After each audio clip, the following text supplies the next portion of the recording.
Olá pessoal, bom dia, boa tarde, boa noite, sejam bem-vindos ao canal TI para Leigos. Eu sou o Luiz Coelho e hoje nós falaremos sobre o que é MFA, ou multifator de autenticação, e por que ele é importante.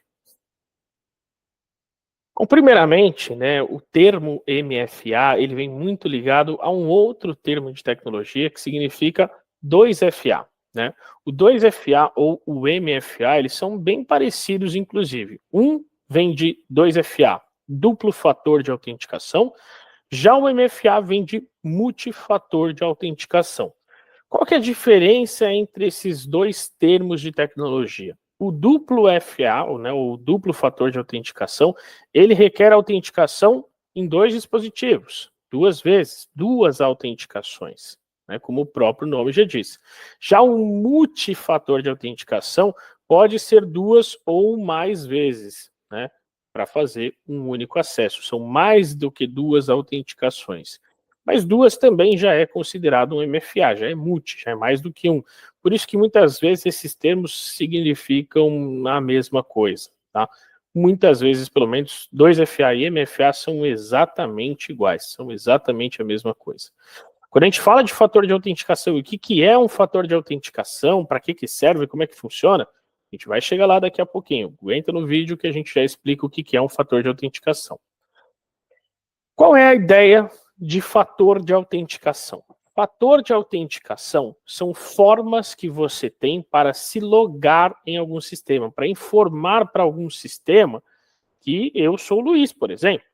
Então, quando eu for fazer um acesso no aplicativo do banco, por exemplo, o Banco Itaú, eu preciso informar para o Banco Itaú qual que é a minha agência, qual que é a minha conta e qual que é a minha senha, para o banco saber que eu estou falando do Luiz, que não é a conta do Itaú do Eduardo, não, é a conta do Luiz. Eu preciso informar esses códigos, essas informações, para o banco saber que eu sou eu.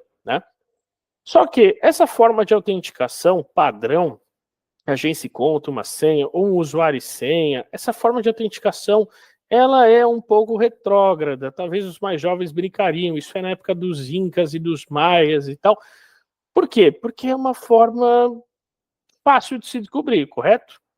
Poxa, eu coloco o meu usuário e a minha senha é a data de casamento. Qualquer pessoa pode acessar o meu Facebook e o Instagram e ver a data que eu casei. Facilmente, tranquilamente. A data que eu nasci, mais fácil ainda de descobrir, é só pegar seu RG e já sabe a sua senha, mais traumático ainda. Ou seja, imagine que alguém descubra o seu usuário e senha, a pessoa pode se passar por você, literalmente, ela pode fingir que é você. Por quê? Porque ela colocou o seu usuário e senha. Isso é muito perigoso. Então, quanto mais camadas de autenticação você tiver, melhor para garantir que eu sou eu. Existem no mercado basicamente 3 formas de autenticação que nós podemos utilizar e que são megamente reconhecidas no mercado. A primeira delas é o mais famoso de todos, aquilo que a gente já está habituado, o famoso usuário e senha. Ainda hoje, embora seja da época dos Incas e dos Maias, como brincamos, ainda hoje é a forma de autenticação mais utilizada. Você vai logar no seu Facebook, no Twitter, na máquina da sua empresa, no YouTube, que aqui estamos, ou seja, qualquer local que você acessa com um e-mail e uma senha. Pelo menos a maioria dos sistemas continua sendo assim. Mas já existe, e nós já estamos muito bem habituados também, com um segundo fator de autenticação. Inclusive, esse primeiro, a gente dá o nome esse usuário e senha convencional, a gente costuma dizer que é algo que o usuário sabe. Ou seja, isso não está escrito em nenhum lugar, ele sabe. Ele sabe a data que ele casou, ele sabe a data de aniversário, ele decorou alguma senha específica, ele sabe, é uma informação que ele sabe. Isso é o primeiro fator de autenticação. O usuário e senha, algo que o usuário sabe. Já o segundo fator de autenticação é um pouco diferente, já é algo que o usuário tem, algo que ele possui fisicamente. Eu vou entregar a idade de vocês daqui a pouquinho, eu vou lembrar de uma autenticação que vocês usaram, e eu também usei, infelizmente, porque eu também sou da época dos Incas e dos Maias, mas que era justamente um tokenzinho. A gente vai falar sobre esse tokenzinho também, vocês vão ver, mas isso era uma segunda forma de autenticação. Por que existia esse tokenzinho? Para você se autenticar. Olha, Luiz, você vai fazer uma transferência bancária? Beleza, acessa ali sua agência e conta, sua senha eletrônica, legal. Mas coloca também qual que é o código que está no token. Para quê? Para eu confirmar que o Luiz é o Luiz. Porque esse token, o meu gerente deu na mão do Luiz. Então eu sei que é o Luiz. ou pelo menos eu tenho mais segurança que o Luiz. Poderia ser também que algum criminoso roubou meu usuário e senha, roubou meu token também? Poderia, mas a chance de ser roubado diminui, né? Então, quanto mais, melhor. Esse é o segundo fator de autenticação, é algo que você tem. Hoje em dia, nós estamos mega habituados com o famoso iToken, né? Um token que é gerado por aplicativo do celular, como vocês estão vendo aí na imagem agora. Esse, por exemplo, é um token que é gerado, no caso, um aplicativo da E7, que gera esse duplo fator de autenticação. E existe ainda um terceiro, que nós também já estamos mega habituados, que é algo que você é, algo que é uma característica sua. A maioria dos bancos, para fazer saques em caixas eletrônicos, utiliza digital. O Bradesco, por exemplo, utiliza o pulso, né? O iPhone utiliza o Face ID, né, a leitura da face. Existem já vários sistemas hoje, por exemplo, o GovBR, né, um aplicativo aqui do governo federal, que ele faz uma leitura facial, ele compara a sua face com a face do seu documento, e assim sucessivamente. Essa característica sua como ser humano, seja a sua digital, a íris do seu olho, a sua face, o que quer que seja, isso é uma característica sua, é algo que você é. Então, desta forma, de novo, o iPhone, por exemplo, para eu confirmar que o Luiz é o Luiz, beleza, eu li sua face, coloca a sua senha e a sua face para eu saber que você é você. E aí você consegue fazer essa autenticação. Então, existem hoje essas 3 formas de autenticação. Para que serve essas formas de autenticação? Para provar que você é você, que o Homem-Aranha é o Homem-Aranha, que o Tobey Maguire é o Tobey Maguire, ou que o Tom Holland é o Tom Holland, e assim sucessivamente. Para confirmar que você é você. E dessa forma, você confirmando que você é você, aí sim você faz o acesso, aí sim você consegue se autenticar. Vou entregar um pouquinho a idade de vocês, como eu prometi. Esse cartão, inclusive essa imagem não está nítida, mas foi a única imagem que eu achei de cartão de banco do Itaú disponível na internet. Esse cartão de banco eu tive, por isso que eu posso falar com propriedade, eu tive, né? Esse cartão de banco, basicamente, ele era um token, ele era um duplo fator de autenticação da minha época, dos Incas e dos Maias. Para que servia esse cartão de segurança, esse cartão de posições do Itaú? Era literalmente um token. Então, o que o banco fazia? Ele praticamente estabelecia um diálogo comigo, né?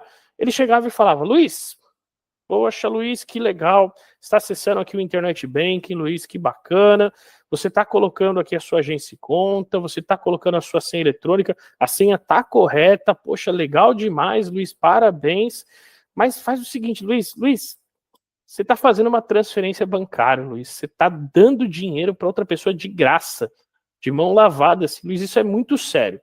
Luiz, faz o seguinte, para eu confirmar que o Luiz é o Luiz, pega o cartão que o meu gerente deu na mão do Luiz e fala para mim qual que é o código na posição 22. E se eu informasse o código na posição 22, aí sim que o banco me deixava fazer essa transferência. Se eu não informasse, o banco não conseguia confirmar se o Luiz é o Luiz mesmo, e aí não deixava eu fazer essa transferência. Então, o token é para isso, é essa dupla garantia para o banco, no caso, no meu exemplo, para confirmar que o Luiz é o Luiz, e aí beleza, eu vou deixar ele fazer esse acesso, né? Então, é uma dupla garantia, digamos assim. Para isso que servem essas formas de autenticação. Se nós pararmos para pensar, outra coisa que é importante destrinchar, são 2 autenticações que nós fazemos, mas são 2 autenticações geradas de forma diferente. Por exemplo, vamos voltar nesse cartão de posições do Banco Itaú. Quando eu ia fazer essa transferência bancária, eu precisava colocar a minha agência e conta e a minha senha eletrônica. Essa senha eletrônica, lembra, é algo que eu sei. Está na minha mente, não está escrito em nenhum lugar, é algo que eu sei. Já o cartão de posições era algo que eu tinha, que o gerente do banco deu na minha mão. Então não é simplesmente 2 senhas diferentes, não. São 2 senhas geradas de forma diferente. Uma senha eu sei, a outra eu tenho. Isso é super importante. Isso é um duplo fator de autenticação. Não é só 2 senhas diferentes. Não, são 2 senhas e 2 senhas geradas de forma diferente. Uma eu sei, outra eu tenho. Uma eu sei, a outra eu sou, se for o Face ID, por exemplo. Então sempre são 2 senhas e 2 senhas geradas de forma totalmente diferente. Quem utiliza muito o duplo fator de autenticação ou o multifator de autenticação? Principalmente bancos, né? Como eu falei, caixa eletrônico, o Bradesco pede o pulso, né? O Itaú pede a digital, os outros bancos eu já não conheço muito. Bancos digitais normalmente pede ali aquele reconhecimento de face, ou normalmente pede para você tirar uma foto segurando o seu documento. Tudo isso são formas de garantir que você é você, que não é ninguém se passando por você, né? Os bancos, por mexerem com dinheiro, são as empresas que mais fazem isso. Mas todo mundo faz. Hoje o WhatsApp já tem duplo fator de autenticação, o Facebook, a maioria dos sistemas que você acessa também já são compostos com uma possibilidade de você habilitar o duplo fator de autenticação. Existem hoje diversas empresas que utilizam o duplo fator. E é super importante, convenhamos, é super importante. Toda empresa deveria ter. Vamos lá. Que empresa não gostaria de confirmar que o Carlos, que está batendo ponto às 9 da manhã, realmente é o Carlos, e que não é algum funcionário tentando se passar pelo Carlos, só para o Carlos não chegar atrasado, por exemplo, né? Que empresa não gostaria de ter isso? Ou seja, para não perder os dados também, de repente eu tenho um funcionário que ele cadastrou um usuário e senha, o usuário e senha dele é a data de aniversário, todo mundo sabe a data de aniversário dele, qualquer pessoa poderia acessar em nome do Carlos, fingir ser o Carlos, ou pior ainda, um cybercriminoso, um atacante que invadiu meu ambiente poderia fingir ser o Carlos, porque sabe o usuário e senha do Carlos. Quando eu estabeleço um duplo fator de autenticação, é lógico, eu tenho que conscientizar os meus funcionários que eles têm que colocar uma senha forte, uma senha segura e tal, mas mesmo que eles coloquem uma senha fraca, com o duplo fator de autenticação eu estou resguardado. Eu sei que ninguém vai se passar para o Carlos, a não ser que, além de roubar o usuário e senha do Carlos, roube o celular do Carlos também. Aí beleza, aí eu sei que eu posso ser roubado. Mas essa chance, essa probabilidade, ela diminui muito. Então, é super importante toda e qualquer empresa ter um duplo fator de autenticação. O que eu posso proteger com o duplo fator de autenticação? Praticamente tudo, né? Bancos, caixa eletrônico, né, que você precisa, o seu próprio celular, no caso do iPhone, ele utiliza o Face ID, e aí, por aí vai, você pode proteger diversas ações e diversas coisas. Posso proteger até mesmo as minhas próprias máquinas. De repente, eu como um gerente, eu como um diretor, eu quero proteger as máquinas da minha empresa. Então, eu quero fazer o seguinte, olha, para garantir que o Eduardo do marketing é o Eduardo do marketing, sempre que o Eduardo do marketing for logar na máquina dele, saiu para o almoço, voltou do almoço, precisa dar o Ctrl Alt Del, colocar a senha do Eduardo do marketing, mais o código que o Eduardo do marketing recebeu no celular. Ou seja, só o Eduardo do marketing vai poder acessar ali a máquina do Eduardo do marketing, né? Não vai ter nenhum funcionário mal intencionado querendo se passar pelo Eduardo, não, isso vai ser muito mais difícil de acontecer. Então, eu posso proteger máquinas, posso proteger servidores, conexões VPN. VPN não preciso nem falar o tão importante que é, né? O VPN basicamente simula que eu, que estou em casa, estou trabalhando presencial na empresa. Ele simula isso. É como se eu pudesse acessar literalmente o servidor, porque basicamente eu estou lá. Eu estou simulando que eu estou lá. Poxa, imagine se o meu usuário e senha da VPN cai na mão de um criminoso. E o criminoso pode simular da máquina do criminoso que ele está dentro da empresa. Imagine o criminoso dentro da empresa. Olha o tamanho do prejuízo, o tamanho do perigo que existe ali. Então, ter um duplo fator de autenticação na VPN, eu diria que é quase obrigatório. Quase obrigatório, né? Porque você está dando acesso de fora para alguém que está fora da empresa, acesso de dentro para quem está fora da empresa. Isso é muito perigoso. Mas também protegemos firewalls, conexões e sistemas web, né? Ou seja, aqui no caso, essa aqui que vocês estão vendo é uma proteção de máquinas e servidores. Nós utilizamos aqui na TI para leigos uma solução da E7, que é o E7 Secure Authentication, que ele faz basicamente isso. Coloca o meu usuário e senha correto, fico preso nessa tela aqui. Tá? Até o usuário, o Eduardo do marketing, ir lá no celular dele, pegar qual que é o código do celular dele, e aí sim ele bater o código certo, e se bater o código certo, aí sim ele faz o acesso, senão ele não loga. Mesmo que ele coloque o usuário e senha correto, ele não loga, né? Precisa ter o código do celular. Conexões VPN Firewall, né? Então conexões de fora da empresa que eu posso fazer também, sendo sincronizado com o MFA. Sistemas web, de repente eu estou acessando um site, esse site requer um duplo fator de autenticação. Eu posso utilizar, né, o duplo fator de autenticação para fazer esse acesso, para garantir que eu que estou acessando esse site, se esse site for importante, estiver por exemplo, documentos confidenciais e tal, eu preciso confirmar que o Luiz é o Luiz que está acessando esse site é importante, né? Não pode ser burlado assim, então é importante ter um duplo fator, e na verdade quaisquer sistemas, desde que desenvolvidos em Java, PHP ou .NET, nós podemos integrar com a solução e fazer essa proteção, então qualquer sistema, inclusive, nós somos compatíveis. E soluções que nós do TI para Leigos utilizamos e recomendamos de utilização como MFA? Nós utilizamos duas, tá? A primeira delas é uma solução D7, chamada D7 Secure Authentication. Essa solução é uma solução de MFA, é uma solução de duplo fator, de multifator de autenticação, onde eu faço essa sincronização com o meu celular. Então, instalo o aplicativo da E7. Quando eu for acessar um sistema, acesso o sistema, mais o código que chegou ali no celular D7. E nós também utilizamos a Vault One.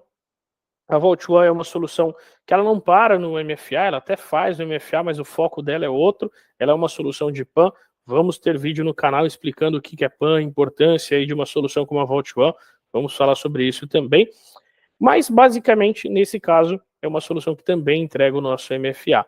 E nós utilizamos essas duas soluções para confirmar que eu sou eu e fazer um acesso ainda mais seguro, né? Fazer essa garantia de acesso privilegiado. Luiz, tá bom, você explicou o que é MFA, legal. Mas como é que eu ponho na prática? Como é que eu instalo? Como é que eu configuro? Como é que eu falo que usuário vai ter acesso e qual não vai ter acesso ao MFA? E se eu for logar com um usuário que não tem acesso ao MFA, o que acontece? Tudo isso nós vamos também criar um vídeo aqui no canal falando sobre como instalar, como configurar a solução da E7 Secure Authentication, como habilita o MFA, como que utiliza o MFA dentro dessas soluções, o que acontece se alguém de fora que não tem MFA tentar acessar, o que vai realmente acontecer. Tudo isso a gente vai criar no canal um vídeo falando sobre isso. Então aguardem cenas dos próximos capítulos, a Carminha espera um pouquinho aqui com a gente, aguarde, tenha um pouquinho de paciência, mas a gente vai montar um vídeo bem legal explicando como fazer todos esses ajustes também, tá bom? Se inscrevam aí no canal e nos aguardem que a gente vai mandar isso para vocês também, tá? E é isso, pessoal.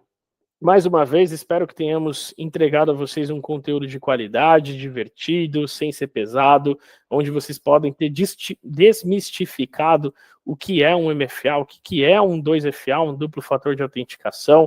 Espero que eu não tenha entregado a idade de vocês, lembrando do token, do cartão do banco, mas a verdade é que eu e vocês estamos ficando velhos, essa é a verdade. Mas, né, temos aí a nossa experiência ao nosso lado, tá? Agradeço demais aí a presença de vocês, a atenção de vocês. Obrigado mais uma vez. Se inscrevam no canal, deixe o seu like, ajude a gente, né? Deixe ali a sua inscrição, se inscreva no canal, não custa nada e apoia a gente continuar criando esses conteúdos para facilitar aí a nossa vida, tá bom? Muito obrigado a todos vocês, um grande abraço e até a próxima.